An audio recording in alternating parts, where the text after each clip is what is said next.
Hey everybody, Ryan here from Android Calls. I'm here to do my review on the Sony Xperia XZ2. This was a quite amazing device that I was very excited to try out. It is super sleek. When you compare this is the XA2 Ultra. So it's kind of a matte finish. This is a very glossy back.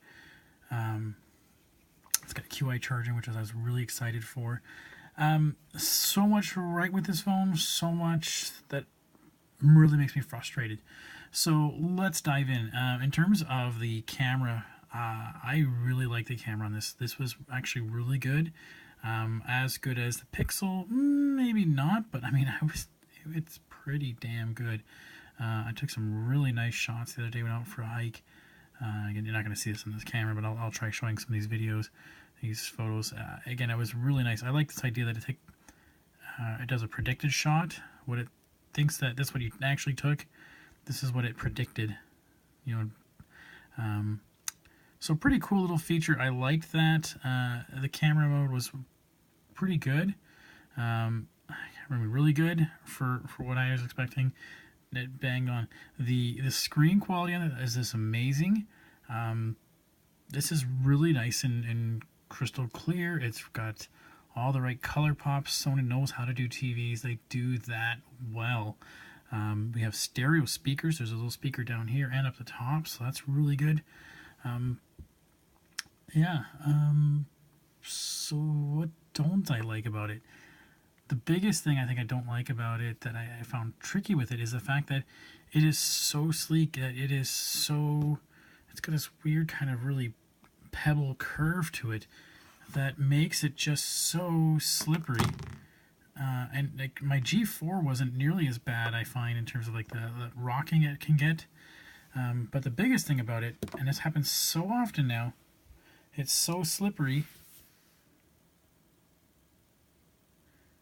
it slides off. So I have to be very careful when I put it these days. I can't tell you how many times it's fallen in my pocket. I put it on a tripod or something and it falls off of that. Nothing seems to make it stick. So you gotta be very careful where you end up putting it. My charger I have at the office, I plop it down on the QI charging, and it even slowly moves itself off. It's just annoying, and to that point that I don't know if you can see, but I'm starting to get a couple little abrasions because I've dropped it. It's fallen off of the counter. I can't put it on my coffee table, and it just slowly slides. So get a case. That's how you fix that. You get a case. The other thing is I find the fingerprint sensor just a slight bit low where I put my hand, right? I can't tell you how often I'm touching the lens, but it's down here. So when I'm holding my hands on it, it's not where I think it should be. Same with the power button. It's pretty low. Again, I'm usually used to, where my thumb would be, but it's down here. So that's a minor thing. One of the bigger disadvantages is the fact that it has so many. I guess I could get rid of the percentage battery, but I can't get rid of VOLTE. If I turn off my silence there, it's not too bad. But anytime I upload or download or anything, you can see this little thing goes up. Oops. Goes up and down, and then it goes away. It does it all day, and it just bugs the crap out of me. And then when it's out, I mean, you only have room for 3 or 4 notifications before you can't tell what the rest are, right? So it's just trying to do that bit. The Swift Key keyboard, again, I instantly replaced it with Google Keyboard. That's just me, Gboard. What else I want to talk about here? The SIM tray felt a little flimsy. It's got a little oh yeah, when you take the SIM tray out, it feels like it bends, and I'll show you that in other pictures. What else here? The widgets are a little hard to find, the software. So if I bring in, and I want to do a widget, and I want to find, let's say, Google Keep.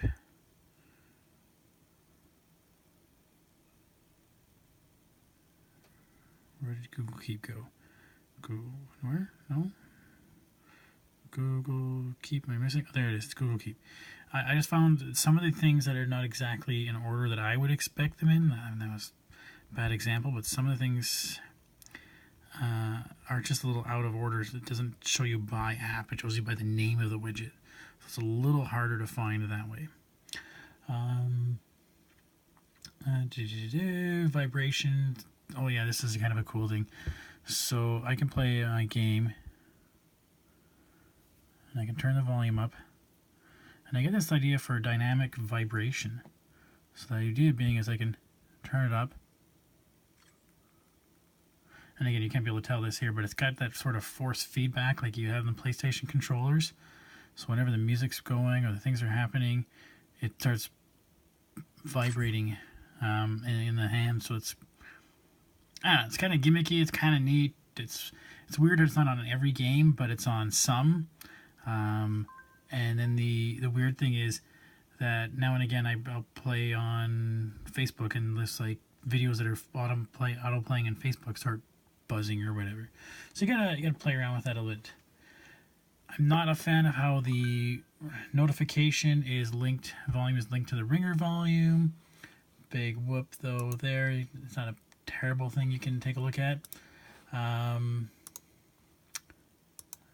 Yeah, I mean, it's a great phone. I mean, this is absolutely a snappy phone. It's the right size, 5.7 inch compared to this XA Ultra 2. It's the right hand size, but it's just not it's the wrong hand feel. It just feels slippery in my hand. So I have to get a case, and it just bugs me. One thing I wanted to show you was how many apps they have. Sony really adds a bunch of apps. But the cool app I did start playing around with was this 3D Creator. So it took me a while to start figuring this out. Took a picture of beer. It didn't do a great job. I took a picture of me, my selfie one. It's not bad. It's pretty cool. Did a picture of my son. I thought that was pretty cool. And then what happens, you can say, is improve model quality, and it'll show up, like it'll ship to the cloud, and I guess use some smarter options there. But it was a very neat little experience. My son was very happy to be a tester for that one. So I wanted to try out others, but they were so hard to do. But yeah, there's not much. I love a lot of it. I really get annoyed by other parts of it. For $1,100, I mean, if I didn't have, let's say, the Pixel 2, that'd be great. But to be honest with you, there's parts of it really frustrated me, and I have a hard time really recommending it. But I mean, in terms of like quality, performance, this is amazing. I just wish that the shape of this body was just a little different, just a few minor niggling points. Anyways, I'm a full write-up on the website. If you have any questions, shoot me there. Thanks.